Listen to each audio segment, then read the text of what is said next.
Hi guys, my name is Ale. I'm just gonna preface this by saying that I'm super sick, so if you're having a hard time hearing me, I'm really sorry. The book that I chose to read was Fingersmiths by Sarah Waters, and oh my goodness, you guys, it is so good. This is probably one of the best novels I've ever read. I highly encourage you to all go read it. Quick about the author, Sarah Waters was born in Wales in 1966 and has a doctorate in English literature. As she was writing her thesis, she was inspired to write a novel. She realized that yes, she can write long works. And so after finishing that, she went right into her first novel. And she now has six published novels, so good for her. Her works are heavily influenced by Charles Dickens, Mary Shelley, and the Bronte sisters. Shout out, love them. All of her works kind of fall into this genre of historical fiction and have elements of gay and lesbian themes and or characters. Obviously, this isn't a complete list of all the characters in the novel, but just the main ones that are important to the plot. Susan is the protagonist of the story. In the first part, she tells us that she was orphaned as a child and was taken in by Miss Sexby on her baby farm. She was raised to be a petty thief because they live just right at the poverty line. And she is the fingersmith that they're talking about in the title. Um, as you read the novel, you realize that they're devising a plan, and her role in the plan is to be Maud's maid. Um, and she later falls in love with Maud, which is a really interesting element of the story. Miss Sexby, again, she runs a baby farm. I think it's just an orphanage. And she oversees the business of just a young ragtag group of criminal boys and some girls, I guess, with Mr. Ibbs. It has very much that like newsy vibes. There's just a bunch of young kids stealing things. And they'll bring them to Miss Sexby and Mr. Ibbs and they'll melt them down or they'll break them and then sell them. Gentleman is kind of a skeevy character. He's the one who devises the plan to steal Maud, Maud's inheritance from her. Um, and then Maud, she is a lot different than the most of the characters in the book. She's presented as just this very sheltered young lady who lives with her uncle. Um, and he forces her to help him with his like various pornographic endeavors. His name is Christopher.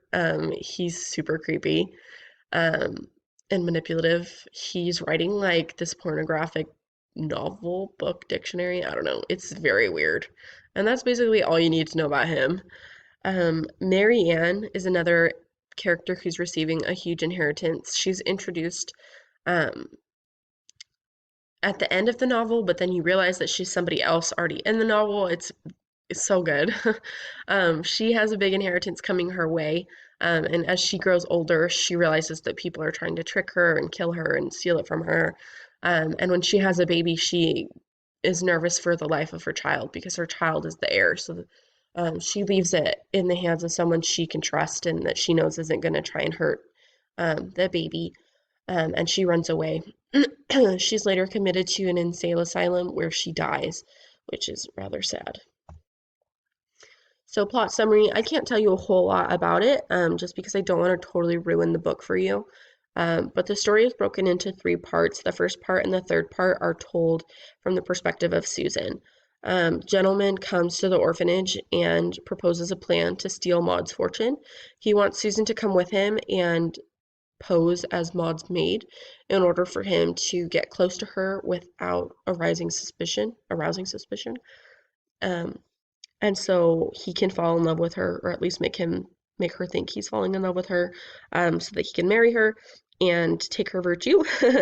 That's like a very important part of his plan. He thinks that in doing so, he will make her unappealing to any other man.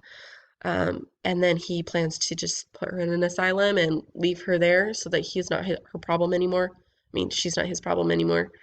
And he just has her money.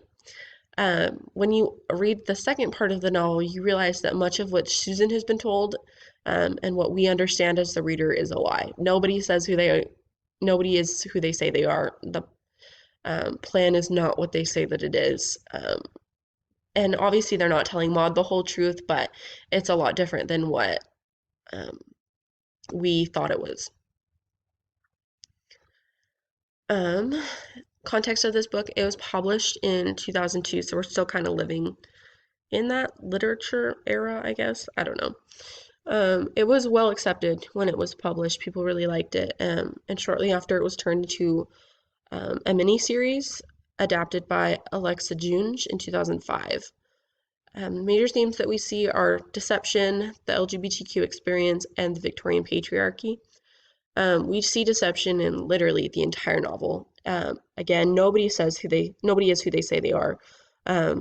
Maud is the first person that we see that kind of had the wool pulled over her eyes, as gentlemen and Susan are posing as people that they are not. What's interesting to me is that in this novel, there are people that don't know that they're not who they say they are, which I find so outrageously cool. Like, this has some crazy plot twists that I absolutely love. The LGBTQ experience we see through Maud and Susan, um, they both are falling in love, but they don't want to indulge because they're not that they don't want to, they're just hesitant to, because it is 1860 Victorian England, and they're just nervous to see what could happen and what will happen. The Victorian patriarchy is another element that Sarah Waters totally hits on the nose. She kind of points out all the flaws that there are in the Victorian patriarchy. We look at characters like Maud, who has this huge inheritance, but it's not really hers until she has a man in her life, until she's married or dies. And so that's why Gentleman is trying to marry her and why her uncle keeps her so close, because if she never marries, he gets that inheritance. And so, um, yeah, men are creepy. Um, Period and Fit, though this was published in 2002, it's set in 1860 Victorian England. Because of this, we see themes relevant to both time periods. Women's rights, that's still something we see today, but was very hot button in Victorian writing, as well as social status. Victorian writing is, the characters are all very aware of where they fall in that social ladder. And we see that as the Lillys, Christopher and Maud, and their family are very aware of the fact that they are wealthy and that there are people around them that are very poor. Um, and Miss Suxby, and Mr. Ibbs, and Susan and Gentleman, they're all from a very poor family and place. And so they're very conscious of the fact that they don't have money and that this plan will get them money. At least that's what they think. The first resource I have is from an essay entitled Women's Questions in Victorian Literature on Gender.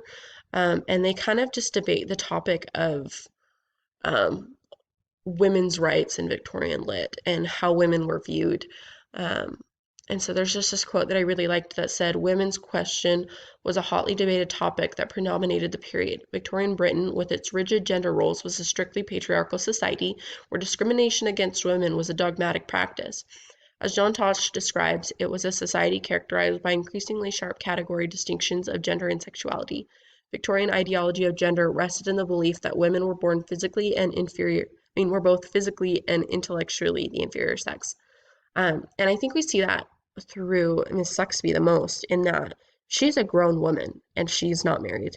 But she lives and works with Mr. Ibbs so that she has some social standing, some um, recognition and um, pull, I guess, in society because she has him, which I think kind of leads us into the second resource I found, called The Phenomenology of Lying in Young Adults in Relationships with with Personality and Cognition. This is a study where they found that over 60% of people will lie in a 10-minute conversation. And in that conversation, on average, people will lie 3 times. And so, talking to their participants, they found that they lied to either make themselves feel better make the person they were talking to feel better, improve their understanding of their self-esteem, and to be just more likable in general. And I think the character that we see this the most in is again Miss Sexby. She's the character that lies the most. She deceives and is almost kind of cruel in that she doesn't let anybody know who she is, and what she's doing and why she's doing it. But I think after you finish the novel and you realize that she was trying to prove that she, as a woman, could have power and wealth and status, without the need to have a man there. Um, I think that kind of highlights the idea of being more likable and having a better understanding of her self-esteem. Um, and that's why she creates this just elaborate lie that lasts years and years and years. Um, and that is the end of my presentation, you guys. Again, I encourage you to go look into this novel. It is so good. I loved it so much. And I think you guys could really too. So